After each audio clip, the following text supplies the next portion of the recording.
इमरान खान ने एक मिलने वाले को बताया कि अगले 2 हफ्तों में फौज में बगावत हो जाएगी और जनरल सैयद आसिम मुनीर का कोर्ट मार्शल होगा। ये इंकशाफ किया है सीनियर सहाफी और तज्जियाकार इमरान शफकत ने।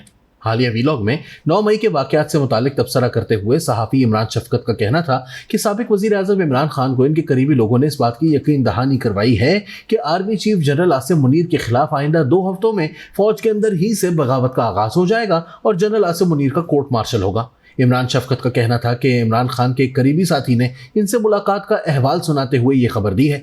इमरान शफकत के मुताबिक 9 मई के वाकयात के बाद सूरत हाल तो कुछ यूं है कि इमरान खान के कई सहूलतकारों ने इन पर से अपना हाथ उठा लिया है। चीफ जस्टिस उमर अता बंदयाल की जानिब से भी 9 मई से पहले तक खूब डंके की चोट पर इमरान खान को रिलीफ पर रिलीफ दिया जा रहा था। ताहम 10 मई से हालात इनके लिए भी साजगार नहीं रहे और अब इनके लिए इमरान खान की खुलेआम मदद करना मुश्किल हो गया है।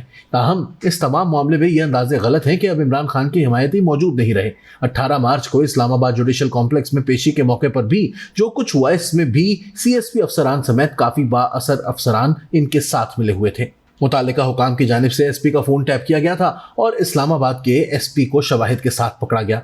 इससे कबल भी इमरान खान मुतअद्दिद बार इस बात का इयादा कर चुके हैं कि इन्हें अंदर से मालूमात मिलती हैं और वो अपने खिलाफ की जाने वाली हर हिकमत अमली से आगाह हैं।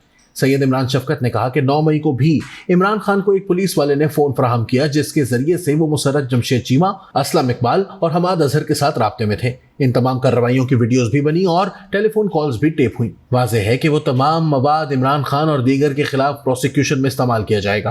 ताहम 9 मई को जब ये लोग राब्ते में थे और बाहर जो कुछ हो रहा था तो ये लोग बहुत बड़ी खुशफहमी का शिकार थे।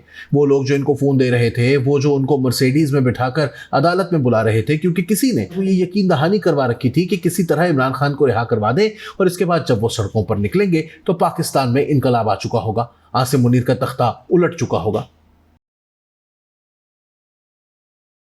इमरान खान को अदालती हुक्म पर पुलिस गेस्ट हाउस में रखा गया। मामले को दोबारा इस्लामाबाद हाई कोर्ट मुंतकिल किया गया और इसके बाद इमरान खान को रिलीफ पे रिलीफ मिलता गया। पाकिस्तान की चंद अहम शख्सियात की जानिब से इनको ये बात बावर करवाई गई थी कि बस इमरान खान को नैब और जेल के चुंगल से निकाल लें और जब वो बाहर आएंगे तो अवाम का बिफरा हुआ समंदर उमड़ आएगा और जो कसर 9 मई को रह गई थी वो भी पूरी हो जाएगी। जब इस्लामाबाद हाई कोर्ट में केस चल रहा था, इसी रात 12 बजे जनरल आसिम मुनीर पाकिस्तान वापस आ गए।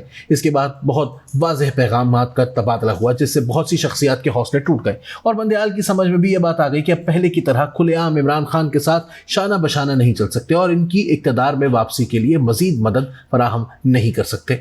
इसके बावजूद ब्यूरोक्रेसी में कुछ लोग ताहाल इमरान खान की सहूलतकारी में मसरूफ हैं।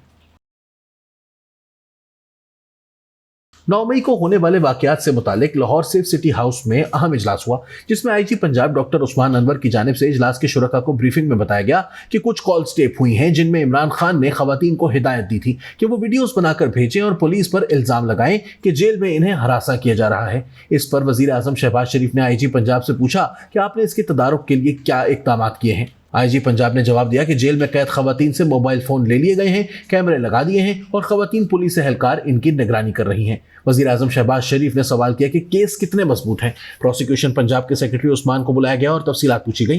प्रोसिक्यूशन सेक्रेटरी ने पहले तो इसरार किया कि वो इन तमाम तर तफसीलात से वजीर आजम को तन्हाई में आगाह करेंगे, लेकिन वजीर आजम की जानिब से हिदायत मिलने पर प्रोसिक्यूशन सेक्रेटरी ने बताया कि ये तमाम केस मजाक हैं। इन्होंने ब्रीफिंग में बताया कि केसेस के लिए जियो फेंसिंग डेटा की तफसीलात FIR के मंदरजात से मुख्तलिफ हैं। डेटा कुछ और कह रहा है जबकि FIRs कुछ और। अदालत ने फैसला FIR की बुनियाद पर सुनाना है। पुलिस ने बहुत कमज़ोर केस बनाए हैं। इन FIRs के मतन को देखें तो इनमें कोई इल्ज़ाम ही नहीं है। वकील ने चंद सेकंड्स में मुलजिम को बरी करवा लेना है। खदीजा शाह, इमरान खान, यास्मीन राशिद, एजाज चौधरी, महमूद रशीद और मियां असलम इकबाल पर इन्हीं केसेस की बुनियाद पर आर्मी एक्ट 1952 के तहत मुकदमे चल रहे हैं। IG पंजाब ने तमाम DPOs को आड़े हाथों लिया और कहा कि ये रियासत की साख का मसला है और तमाम DPOs की कारकर्दगी इस मामले पर तसल्ली बख्श नहीं। ये वो तमाम लोग थे जो अब भी पसे पर्दा इमरान खान की हिमायत और सहूलतकारी कर रहे हैं, लेकिन ज़्यादा वक्त तक ऐसा चल नहीं सकता। इमरान खान खुद उलझन का शिकार हैं और पाकिस्तान की इंतज़ामिया में मौजूद बहुत से लोग इनकी इस उलझन का शिकार हुए हैं। इमरान खान इस खुशफहमी में है कि जनरल आसिम मुनीर का तख्ता उलटने वाला है। इमरान खान को हक़ाइक़ का पता है और ना ही फौज की तंजीम का। इनकी अभी तसल्ली नहीं हुई और वो बड़े अफसरान से अहमकाना काम करवाएंगे जिनमें सिविल, पुलिस और इंतजामिया शामिल होगी। 176 बड़े छोटे ओहदों पर मामूर फौजी हैं जिनको इमरान खान साहब की वजह से कोर्ट मार्शल की इंक्वायरी का सामना करना पड़ रहा है।